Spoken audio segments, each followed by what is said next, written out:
Hi guys, light lamp this side. और अगर आपको मेरी प्यारी प्यारी बातें सुनने में कोई इंटरेस्ट नहीं है, टाइम स्टैम्प्स आपको डिस्क्रिप्शन बॉक्स में मिल जाएंगे। आप उन पे क्लिक करेंगे तो वीडियो टाइम स्टैम्प पे दिए हुए टाइम पे आराम से स्किप हो जाएगी, तो आपको मेरी चिट चैट सुनने की कोई ज़रूरत नहीं है। एनीवे, तो आज हम बात करेंगे देवी लज्जा गौरी के ऊपर, जिसके लिए मैंने अपने व्हाट्सएप ग्रुप में मतलब व्हाट्सएप चैनल में, एक्चुअली व्हाट्सएप चैनल में, जिसका लिंक आपको नीचे मिल जाएगा, और इंस्टाग्राम की स्टोरी पे भी आप सब लोगों से ओपिनियन मांगा था कि हमें किन दो देवियों के बीच में हमें वीडियो बनानी चाहिए। तो आप सब ने बहुत ज़्यादा रिजल्ट्स आपके सामने हैं, ठीक है। बहुत ज़्यादा कहा कि आपको लज्जा गौरी के बारे में जानना है, तो here is the video. So without wasting any more time, let's just roll the video. First of all, a very warm welcome to everybody who is looking into the video. और जो कोई भी लज्जा गौरी के बारे में ज़्यादा जानना चाहते हैं, थैंक यू सो मच। आप लोगों ने इतना टाइम निकाला कि हम किसी एक ऐसी गॉडेस के बारे में बात कर रहे हैं जो जनरली आजकल के टाइम्स में एक्सेप्टेड नहीं है, तो उसके लिए तहे दिल से आप लोगों का शुक्रिया, ठीक है। तो अभी बात करते हैं कि देवी लज्जा गौरी हैं कौन, क्या हैं, कैसे आई, क्या अस्तित्व है इनका, क्या इनकी बैक स्टोरी है, and everything like that. Okay, so let's just start it. So the first thing, पहले हम बात समझते हैं कि देवी लज्जा गौरी का नाम लज्जा गौरी क्यों, कैसे और कहाँ से पड़ा, ठीक है। तो सबसे पहली बात कि लज्जा जो अर्थ है, मतलब लज्जा जो शब्द है उसका अर्थ होता है मॉडेस्टी, अगर इंग्लिश में करें, और यदि हम हिंदी में रखें तो लज्जा का अर्थ होता है शर्माना या शर्मिंदगी, ठीक है। और गौरी हम सब जानते हैं देवी पार्वती को कहा जाता है। Okay, a very fair warning है कि अगर आप लोग कुछ भी इंटरनेट से पढ़कर आए हैं या इनकी कोई स्टोरी इंटरनेट से पढ़ के आए हैं, जो कि अपेरेंटली मैंने भी पढ़ने की कोशिश की पर मैं पूरा नहीं कर पाई, तो मुझे बहुत दुख हुआ, क्योंकि the story is not accurate। और हम इनकी जो ओरिजिनल स्टोरी है, मतलब ये कैसे कैसे सामने आई और जो ऑनलाइन आपको दिख रहा है, उन सब के ऊपर बाद में बात करेंगे। अभी हम पहले ये बात करते हैं कि हमने अभी उनके नाम का अर्थ समझा। लज्जा गौरी यानी कि शर्मिंदा, या तो फिर क्या कहते हैं उसे, एम्बेरेस्ड गौरी, यानी कि देवी पार्वती। अब यहाँ पे लज्जा एज अ मॉकिंग लिया गया है, यहाँ पे लज्जा का अर्थ डायरेक्ट नहीं है, ठीक है, क्योंकि हम पहले भी देख चुके हैं कि हमारे यहाँ पे जब भी देवियाँ बनाई जाती थी, या मतलब ऑब्वियसली हम चित्रण करते थे, क्योंकि एज अ सनातनी हमारा मानना यही रहा है कि गॉड या देवी जो हैं, जो अल्टीमेट ट्रूथ है, जो परम सत्य है, परम ब्रह्म है, उनका कोई फॉर्म नहीं है। तो हम मतलब हमारे बड़े विद्वान जितने भी हुए हैं, हमारे ऋषि मुनि, उन लोगों ने जब इन शक्तियों पे ध्यान लगाया तो इन लोगों को फॉर्म्स दिए पर्टिकुलर रूप के, ताकि इनको मानव बुद्धि में एक्सेप्ट किया जा सके। अदरवाइज ये सिर्फ एनर्जी फॉर्म्स हैं, इनके जनरली कोई रूप नहीं होते। और ठीक इसी तरह देवी लज्जा गौरी भी एक प्राइमोडियल गॉडेस है। Yes, I said it here, ठीक है। ये एक प्राइमोडियल गॉडेस है और इनकी गणना इंसानी जीवन की शुरुआत से की जा सकती है। क्यों? क्योंकि ये श्री यंत्र की योनि है। जो ललिता त्रिपुर सुंदरी का जो श्री यंत्र बनता है, जो आपकी स्क्रीन पर अभी है, इसमें जो सबसे पहला और सबसे मध्य का जो ट्रायंगल होता है, जो अनइंटरसेक्टेड है, माने कि इसका विभाजन नहीं हुआ है। ध्यान से देखिए इस ट्रायंगल को, इस ट्रायंगल के ऊपर कोई और ट्रायंगल नहीं बना है, ये पूर्ण ट्रायंगल है। तो ये जो ट्रायंगल है ये योनि का सिंबल होता है, जो उल्टा ट्रायंगल होता है ये योनि का सिंबल होता है। और देवी लज्जा गौरी जिनकी फॉर्म के ऊपर अभी हम आए गए कॉर्नोग्राफी पर, ठीक है, तो इन्हें कहा जाता है कि ये हैं वो यंत्र में बैठी हुई वो योनि। हम इस पे पहले भी बात कर चुके हैं कि देवियाँ, जो हम 10 महाविद्या की सीरीज़ हैं, जिनका अगेन लिंक आपको डिस्क्रिप्शन में मिल जाएगा, जिनके ऊपर हम आजकल बात कर रहे हैं, तो हमने ये बात की है कि हर देवी जब नीचे नीचे उतरती है तो उनका अपना अपना एक चक्र होता है। तो नीचे जो मूलाधार है, तो मूलाधार की जो शेप रहती है वो इस तरह से रहती है कि उसमें एक योनि का सिंबल जो है वो रहता है। पर याद रहे कि ये जो योनि का सिंबल है, इसके बाहर बनता है एक सर्कल। और जब किसी भी योनि के बाहर, यानी किसी भी सिंबल के बाहर, चाहे वो रेक्टेंगल हो, ट्रायंगल हो या कोई भी हो, उस सिंबल के बाहर जब एक सर्कल बन जाए तो वो सर्कल उस चीज़ को कंप्लीट कर देता है, उस चीज़ को वहीं बांध के रख देता है। जब आप श्री यंत्र को देखेंगे तो उसमें एक के बाद एक के बाद एक ट्रायंगल बनते जाते हैं, और सबसे एंड में, ठीक है, 49 ट्रायंगल्स या 69 जितने भी हैं, उसमें मुझे अभी याद नहीं आ रहा, तो उतने ट्रायंगल्स बनने के बाद वो सर्कल बनाते हैं। उससे पहले कोई सर्कल नहीं है, क्योंकि सर्कल का अर्थ होता है उसकी बाउंड्री बांध देना, ठीक है। तो जो श्री यंत्र की जो योनि है उसमें, और जो कि मूलाधार की जो योनि दिखाई जाती है उनमें लज्जा गौरी बैठती हैं। अब बात करते हैं कि यहाँ पे जो गॉडेस हैं वो किस चीज़ को रिप्रेजेंट करती हैं, ठीक है, मतलब उनकी क्या शक्तियाँ हैं। और हमने अभी बात की प्राइमोडियल गॉडेस है, माने कि ये सनातन गॉडेस हैं। याद रखिए प्राइमोडियल का जो बेसिक मीनिंग होगा, जो शाब्दिक मीनिंग होगा वो सनातन होगा। और हम यहाँ धर्म की बात नहीं कर रहे, हम यहाँ वर्ड के मीनिंग सनातन की बात कर रहे हैं, ठीक है। तो सनातन का अर्थ होता है अनादि, जो था, है और रहेगा, जिसे ना मिटाया जा सकता है और ना कभी वो मिटेगा, क्योंकि दैट इज़ एटर्नल। ओके, तो देवी लज्जा गौरी भी एक प्राइमोडियल गॉडेस हैं, एक सनातन गॉडेस हैं। तो अभी बात करते हैं कि इनकी आइकॉनोग्राफी कैसी है। सॉरी, मैं भूल गई, हम पहले बात कर रहे थे कि देवी किन चीज़ों के लिए उन्हें पूजा जाता है या फिर उनकी क्या पावर्स है। तो सबसे पहले इन्हें फर्टिलिटी के लिए पूजा जाता है, दूसरा चाइल्ड बर्थ के लिए, चाइल्ड लेबर के लिए, आई डू नॉट मीन लेबर वाला लेबर, ठीक है, आई मीन डिलीवरी वाला लेबर, चाइल्ड बर्थ वाला लेबर। जब प्रसव की पीड़ाएं लगती है ना, तब इन देवी को याद किया जाता है, उस पीड़ा को शांत करने के लिए। और देवी को स्त्री को शक्ति पाने के लिए लज्जा गौरी की पूजा करना या फिर लज्जा गौरी को उस समय याद करने के लिए कहा जाता है। और इनका एग्रीकल्चर से भी गहरा नाता है। तो अभी एक एक टॉपिक पे बात कर लेते हैं। उससे पहले हम देवी की आइकॉनोग्राफी समझेंगे ताकि हमें यह समझने में आसानी हो कि इनका अर्थ क्या है, ठीक है। तो देखिए इनका आइकॉनोग्राफी आपकी स्क्रीन पर कुछ ऐसी रही, ठीक है। तो इनका जो शीश है, अक्सर वो शीश की जगह कमल होता है, वो 1000 पंखुड़ियों वाला वही कमल है जो कि हमें सहस्त्रार से जोड़ता है, यानी कि जो सहस्त्रार चक्र का जो कमल है वही इनका शीश है। और इनकी योनि की जगह कई बार कमल का फूल होता है या तो फिर आँख होती है, जैसा कि इस तस्वीर में है, पर्टिकुलरली जो इस पिक्चर में आपको सामने दिख रहा है कि यहाँ पे योनि की जगह आँख है। और इनके दोनों ही हाथों में कमल रहते हैं, ठीक है। कमल क्यों? क्योंकि ये भी बिल्कुल इनके नाम की तरह ही, मतलब ये भी बिल्कुल, कमल भी बिल्कुल इनके काम की तरह, नाम की तरह नहीं, काम की तरह जो ये काम करती हैं। अभी हम उस बारे में बात करेंगे। तो देवी की जो ये खूबसूरत, और हाँ, ये उतान पदा आसन में बैठी होती हैं, और जिसे मलासन भी कहते हैं। और इसमें इनकी टांगें खुली होती हैं और इनके जननांग जो हैं वो प्रदर्शन पर लगे होते हैं, ठीक है। अब ऐसा क्यों है, ये ऐसी स्थिति में क्यों है? तो देवी को पहली बात सिर्फ मतलब चाइल्ड बर्थ से ही नहीं जोड़ा जाता, ह्यूमन उससे नहीं जोड़ा जाता शरीर से।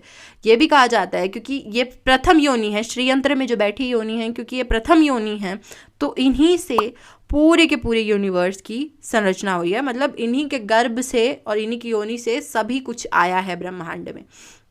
अब ये कोई शर्म करने की बात नहीं है या फिर ये कोई एम्बेरस होने की बात नहीं है कि यार ऐसा क्यों, मतलब हमारे उसमें इतना वो। देखिए जो इनकी पेंटिंग्स मिलती हैं, मतलब जो इनकी पेंटिंग्स प्लस टेराकोटा, मतलब इनके टेराकोटा के स्टैचूज ज़्यादा मिले हैं और इनका जो मतलब सब कुछ मिलता है। पहली बात, ये पूरे विश्व में फेमस है।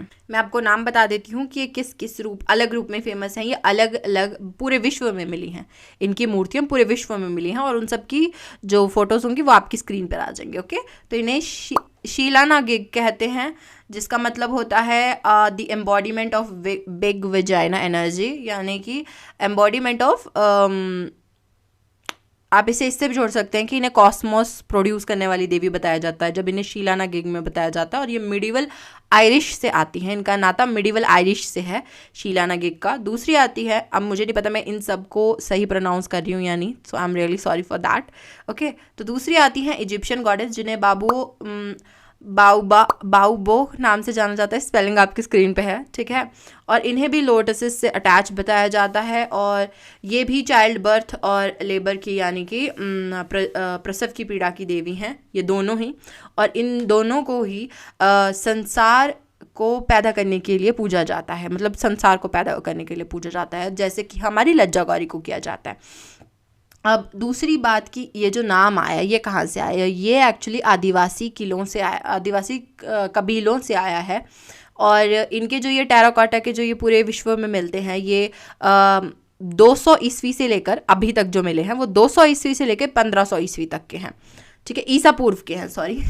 ओके, और ये वैदिक पीरियड में भी देखने को इनको मिलता है। और मैथिली पीपल, यानी कि जो इंडो आर्यंस हैं, वो इनकी पूजा करते हुए दिखाई देते हैं लज्जा गौरी के रूप में ही। और इनके अलग अलग नाम हैं, जैसे कि आदिति, आद्या भी इन्हें ही कहा जाता है, ठीक है। देखिए हम आद्या आद्या करते रहते थे, आज आद्या खुद ही सामने आ गई। इन्हें शक्ति भी कहा जाता है, शक्ति शक्ति करते रहते हैं हम, ठीक है। रेणुका भी इन्हें कहा जाता है। और इलियम्मा, इली अम्मा, ओके, इली अम्मा भी इन्हें ही कहा जाता है। और ये कहाँ कहाँ मिलती हैं, मतलब इनकी पूजा दक्कन के क्षेत्रों में अधिक की जाती है, दक्कन पठार जो है उसके क्षेत्रों में इनकी पूजा अधिक मिलते हैं। और लोकल ट्राइब्स जो है उनमें ज़्यादातर देखने के लिए मिलती है। और आज भी ये कई गाँव की कुल देवी भी हैं अभी भी इस क्षण भी, ठीक है। तो ये मिलते हैं आंध्र प्रदेश में, कर्नाटक में, बादामी गुफाओं में, ठीक है। यूपी, गुजरात, मध्य प्रदेश, राजस्थान, महाराष्ट्र, इन सभी क्षेत्रों से इनकी टेराकोटा की इन्हीं की आकृति की कुछ इस प्रकार की छवियाँ और मूर्तियाँ मिल चुकी हैं। और इन्हें कई बार पत्थर पे भी उकेरा हुआ दिखाया जा चुका है, मतलब हम लोगों को ऐसे पत्थर मिले हैं जिन पे इनको उकेरा गया था, ठीक है। तो ये प्रूव करता है कि हम मतलब जब ये इस्लामिक इन्वेजन्स या फिर ये सब कुछ शुरू हुआ कि भगवान एक ही है, जब ये वाली चीज़ दुनिया के सामने आई, जब क्रिश्चियनिटी और क्या कहते हैं उसे मुस्लिम धर्म, जब मतलब ये चीज़ें शुरू हुई, उससे बहुत पहले, ठीक है, इन सब चीज़ों से बहुत पहले एक वेल एस्टैब्लिश्ड देवी पूजा का स्थिति थी, मतलब एक वेल एस्टैब्लिश्ड देवी पूजा का सिस्टम था। माने कि हर जगह पे केवल देवी की पूजा की जाती थी, क्योंकि उन्हें अल्टीमेट गॉडेस माना जाता था। क्योंकि एज अ पर्सन हम सब लोग नेचर से ही सब कुछ ले रहे थे और हम उस चीज़ के प्रति ग्रेटिट्यूड फील करते थे, इसलिए हमने उन्हें अपनी गॉडेस के रूप में एक्सेप्ट कर लिया, इसलिए हमने उन्हें ही अपना संसार मान लिया, which was very much true and is very much true today as well, ठीक है। तो इनका जो मतलब उसके बाद कैसे ये गायब हो गई हमारे, आज हमें इनके बारे में क्यों नहीं पता, हम उसके बारे में थोड़ी देर में बात करते हैं। सबसे पहले जो मेन बात है वो ये है कि गॉडेस की एक बहुत ही शर्मिंदगी भरी कहानी हमें देखने को मिलती है। जब हम मैंने ऑनलाइन सर्च की, जिसके बारे में हम अभी मैंने पहले कहा कि हम इसके बारे में बात करते हैं, तो अभी हम इसके बारे में बात करेंगे कि गॉडेस की ऐसी क्या कहानी मिली। तो देखिए, गॉडेस जब सबसे पहले मिली, ऐसी जो मूर्तियाँ थी हमें जब मिलना शुरू हुई, तो उस समय पे ब्रिटिश राज था। और ब्रिटिश राज हम सब जानते हैं कॉलोनियल राज जो है वो क्रिश्चियनिटी से प्रभावित था। तो उन सब लोगों को, मतलब जहाँ पे उनकी वर्जिन मैरी पूरी पूरी ढकी होती थी, उनका सिर ढका होता था, सब कुछ, तो उन लोगों के लिए एक ऐसी फीमेल जो कि मतलब इतने खुले रूप में दिखाई जा रही हैं और उनकी पूजा की जा रही है, उनके लिए ये एक्सेप्ट करना बहुत ही अभद्र था, बेसिकली अनसिविलाइज्ड था। और उन लोगों को ये चीज़ एज एग्जॉटिक लगी, यानी कि कामुकताएँ वाली चीज़ें लगी, और उन्होंने देवी को एज कामुकता की देवी ले लिया, बजाय जो उनका ओरिजिनल फेस जो था, जो उनका ओरिजिनलिटी में जो वो थी, उसके बजाय लेने के। तो इन लोगों ने पूरी तरह से उन्हें वाइप आउट करने की कोशिश की, ठीक है। इनके जो स्टैचूज़ थे वो उठवा लिए गए और ब्रिटिश म्यूजियम ले जाए गए, और मतलब बहुत कुछ हुआ, ठीक है। और लॉट हैपेंड कि इन्हें इंसानी मतलब भारतीय सभ्यता से मूल से मिटाने की कोशिश की गई, और बट वो इस चीज़ में ऑब्वियसली कामयाब नहीं हुए, क्योंकि हम लोगों ने एज उन्हें प्रिजर्व कर लिया एज अ गॉडेस। तब जब अभी मैंने कहा कि आदिवासी किलों में आज भी ये मिलती हैं, ठीक है। तो आपको उड़ीसा के क्षेत्रों में, आंध्र प्रदेश के क्षेत्रों में, तमिलनाडु, कर्नाटक के छोटे छोटे जो इलाके हैं, जो ट्राइबल कम्युनिटीज़ हैं, आपको आज भी ये वहाँ पे एज अ गॉडेस देखने को मिल जाएंगे। और काली के भी बहुत भयंकर जो रूप हैं, जो कि बहुत डरावने रूप हैं, ठीक है, कुछ ऐसी खतरनाक इमेजेस जो आपको अभी अपनी स्क्रीन पे दिख रही हैं, ऐसे रूप भी आपको देखने के मिलेंगे। तो आज की जो ये संस्कृति है हमारी, जो बचा कर रखी है, हमारी जो प्राइमोडियल गॉडेस लज्जा गौरी हैं, ये आपको पूरे वर्ल्ड पे मिलने के बजाय सिर्फ और सिर्फ ट्राइबल कम्युनिटीज़ में मिलेंगी। ये एक दुखद बात है।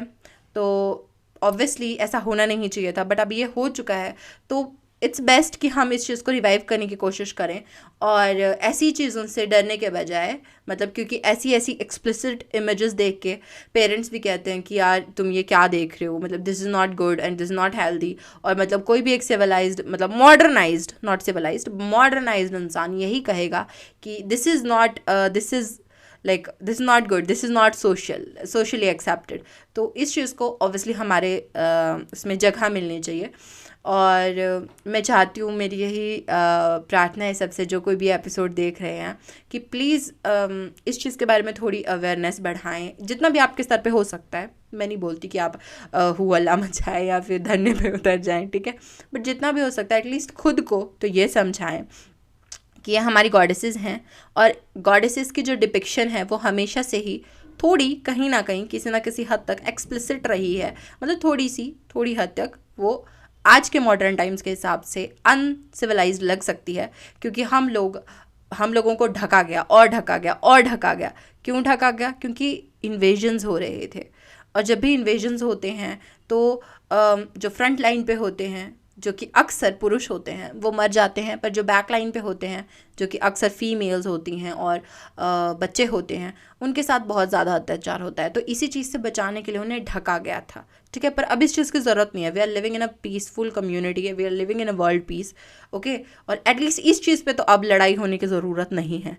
तो as a person and as a पीढ़ी हम लोगों को इस चीज़ की जिम्मेदारी लेनी चाहिए कि हम इन चीज़ों को जो अनसिविलाइज लगती हैं आज के टाइम पे, उन चीज़ों को दोबारा से अपनी संस्कृति में वापस लेकर आएँ और इन देवियों को सोशल लेवल पे एक्सेप्ट किया जाए। एक और बात जो ध्यान में रखने वाली बात है, अब हम देवी के पावर्स के ऊपर बात कर लेते हैं, क्योंकि इस एपिसोड को मैं थोड़ा छोटा रखना चाहती थी बट ये थोड़ा ज़्यादा बड़ा हो गया, ठीक है। सो बेयर इट विद मी, हम अभी से थोड़ी देर में ही रैप अप कर देंगे, ठीक है।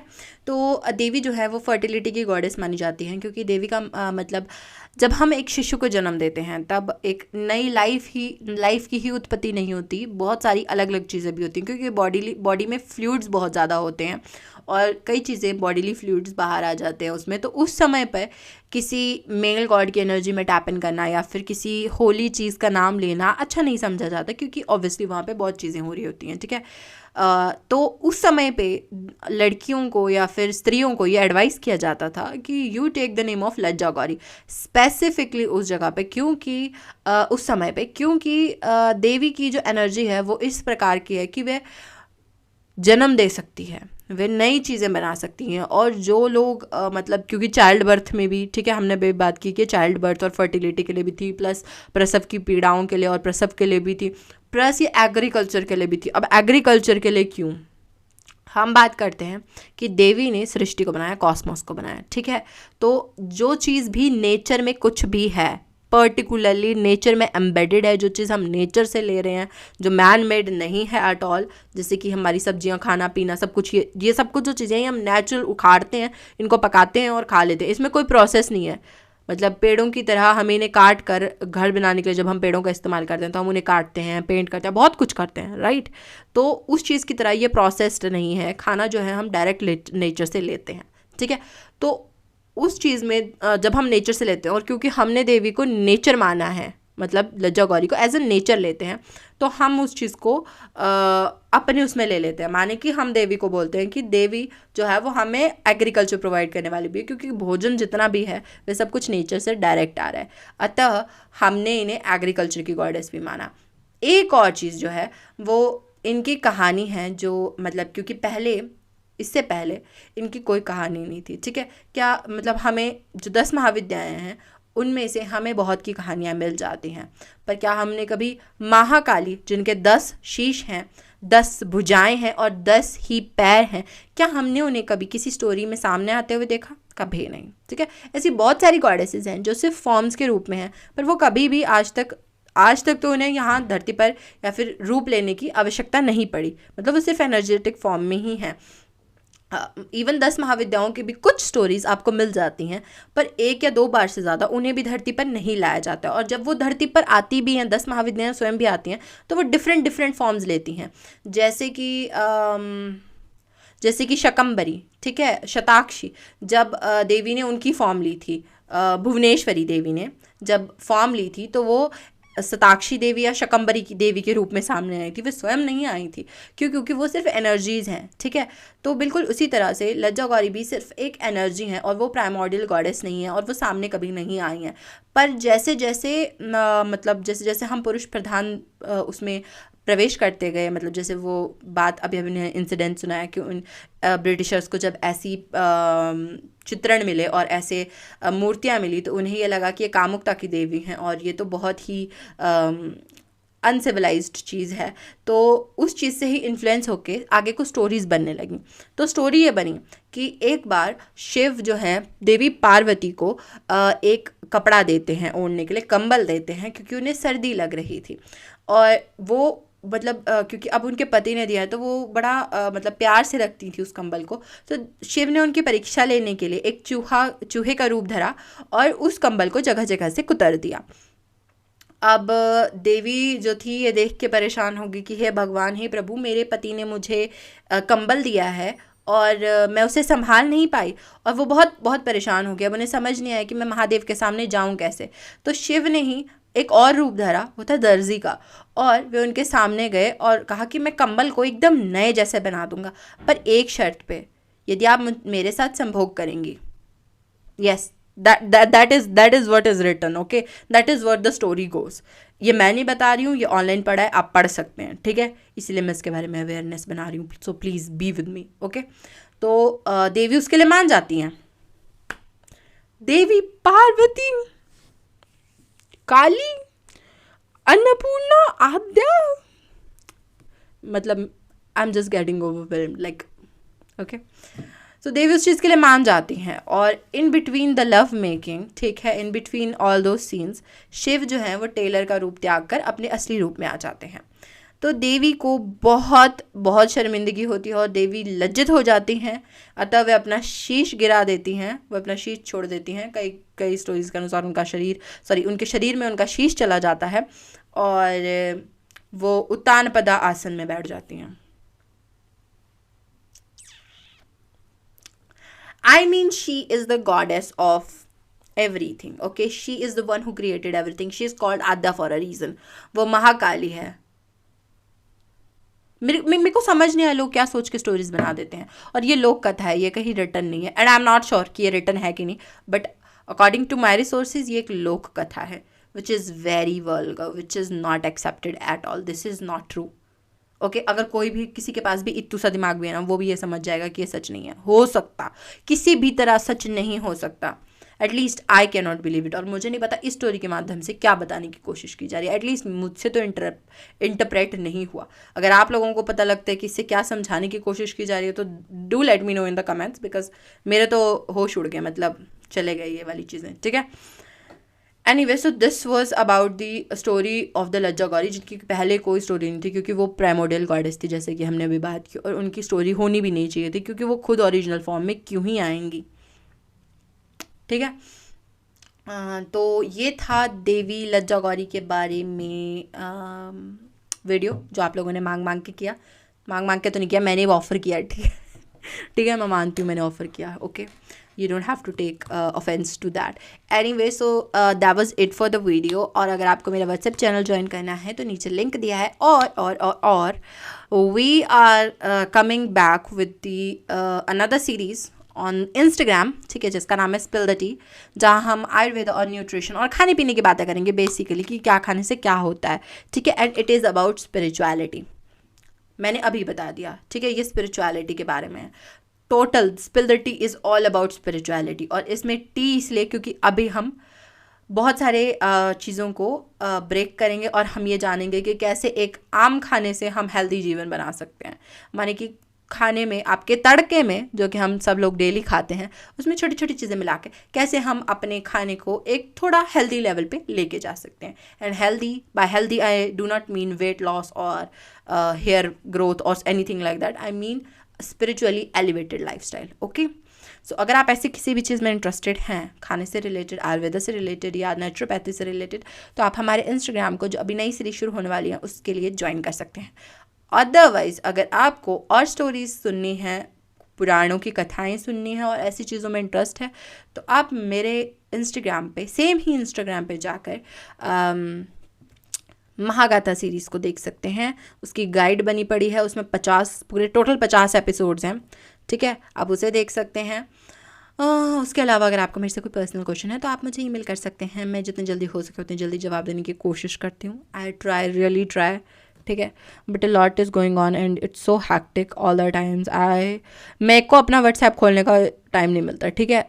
somebody is trying to contact me for so long and I think he's watching the video. I'm really sorry यार, मैं इतने लंबे टाइम से आपसे बात नहीं कर पा रही हूँ, but just don't have time for that. Seriously, I just don't have time for that. अगर मैंने अपना डेली शेड्यूल डाल दिया तो मुझे बिग बॉस की तरह अपने घर में कैमरे लगाने पड़ेंगे, तभी डाल सकती हूँ, अदरवाइज़ नहीं. Anyway, so that was it for the video, and I will see you guys in the next one with another Mahavidya's episode. So till then, keep safe and stay happy, stay alive. मजाक कर रही हूँ यार. अच्छा ठीक है, फिर बाद में मिलते हैं. Bye bye.